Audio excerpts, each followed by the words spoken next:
Le monde est flou, c'est aussi votre actualité, c'est ce nouvel ouvrage qui vient de paraître. Est-ce que vous pouvez nous en parler, me dire un peu de quoi on parle en fait? Dans le monde est flou, je fais quelque chose que j'aime bien, je fais un dialogue. L'essence de la philosophie, c'est le dialogue. C'est deux personnes qui ne sont pas d'accord et qui essayent de tomber d'accord et qui vont argumenter rationnellement. Et ce dialogue, il est un peu original. On est dans le futur, une intelligence artificielle extrêmement intelligente, qui a lu tous les livres, qui a lu toute la philosophie humaine, va dialoguer pour la première fois au monde avec sa conceptrice et puis avec les êtres humains. Et donc c'est la rencontre du quatrième type, c'est pas une rencontre avec des extraterrestres, c'est une rencontre avec une intelligence extra-humaine créée par les humains. Et dans ce dialogue, on esquisse on esquisse le futur, donc on est dans une philosophiction, c'est-à-dire en fait c'est de la science-fiction, mais philosophique. Il n'y a pas d'action, il n'y a pas de vaisseaux spatiaux, on n'est pas dans une science-fiction, il se passe des choses, il se passe de la philosophie. Et cette intelligence artificielle, dans son dialogue, va comprendre qu'il y a un gros problème dans le futur, c'est que les gens sont dans un flou perpétuel, ils sont déconnectés d'eux-mêmes à travers les écrans, ils n'arrivent plus à entrer en communication profonde les uns avec les autres. Et l'origine de ce problème-là, c'est 2020. Et du coup, le futur va réfléchir à l'origine de cet envoûtement profond que l'on vit dans le futur, que j'appelle le Deep Curse.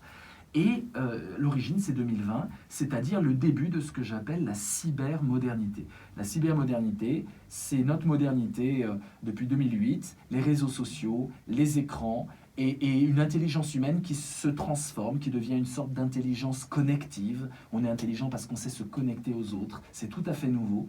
Et donc, on appelle ça de la rétroprospective, c'est-à-dire c'est le futur qui va juger le présent.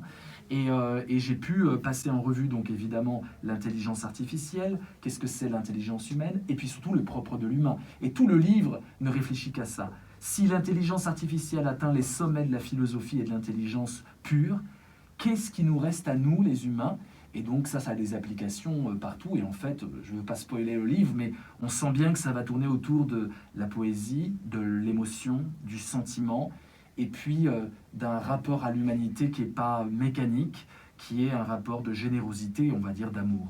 Et ça, j'essaie de le fonder rationnellement, et c'est pas une mince affaire. Et c'est ce vers quoi nous allons, en tout cas on l'espère. Non, nous n'allons pas vers ça. Non, non. Nous allons vers la violence de la technocratie. On le voit avec la gestion de cette crise. Elle est très technocratique, cette gestion. On ne consulte pas les gens. C'est vertical, c'est très pyramidal.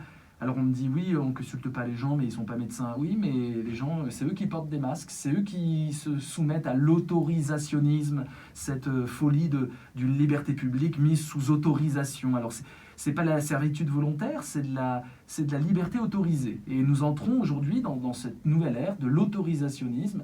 Et là, les gens ne sont pas consultés. J'ai signé une tribune récemment pour qu'il y ait une transparence totale sur tout ce qui touche le Covid. Transparence totale de tout. Et on n'est pas là-dedans. Donc non, on est dans une violence technocratique qui a été analysée déjà par des philosophes dans les années 60-70, Erich Fromm, Deleuze et d'autres.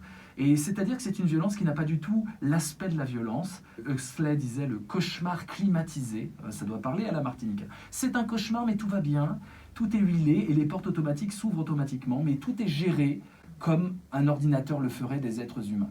Il faut revenir à une gestion humaine, locale, en prise avec les émotions, ne pas avoir peur des émotions, sinon nous sommes gérés par des robots. Et moi je me méfie depuis mon livre, depuis Le Monde est flou, ce qui est sûr c'est que l'être humain, pour sortir du flou, doit créer du sens. Et nous ne sommes pas dans une période où on philosophe pour créer du sens. Nous sommes dans une période où on reçoit des dogmes, on reçoit des choses d'en haut. Il va falloir qu'on soit plus créateur pour créer une démocratie par le bas. Et c'est ça dont on a besoin, et on n'est pas du tout là-dedans en ce moment. Merci beaucoup, Merci Vincent Cespedes. Merci.